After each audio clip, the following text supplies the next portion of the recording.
حمر أنت أنا قلت اللعبين تهرجيسي سان قلت اللعبين ما ذي ويدينني سيده سي سعد كيجي هوري مركي عن نقضي ديمقريشن كهذا والله يوقفتي لأنك أصحابنا وانا وين يغير دق هالوقت هي مركا تليه immigration يعني الله الله وانكوري isaga ilaahda shiye marka khayr Allah siiyo maadaama uu hadda isbaranay oo de nin nabadgeliyaan aanu iska ahay moogtay nabadoon baan iska ahay isagii baa dib loo wacay oo wuxuu yiri de goormaad hadana soo noqotay hadana nagu soo laabatay buu yiri halkan waan ka salaamayaa waan uga mahadcelinayaa taliyaha marka waxaan ku yiri hawlaha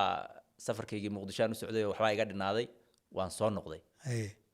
marka caadiyan waxay ahayd inaan $30 intaan bixiyo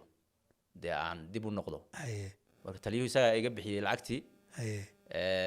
sidii baan hargeysa ku aaday gaari qumanna doorkan waan raacay markaan sii baxay yaan hadana caqabad kale la kulmay oo waxa la igu yiri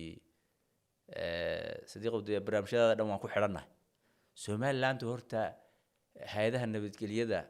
iyo shacabku waa isku mid caliyo ma aqaano inaan inagu saanahay in kale adaa iga yaqaan dawladda deegaanka waxa weeyaan shacabka oo dhan waa nabadgelyada waa laga wada shaqeynaya dadkan maartay beeshadka inoogu jiro dhan waa la isku wada xidhan yahay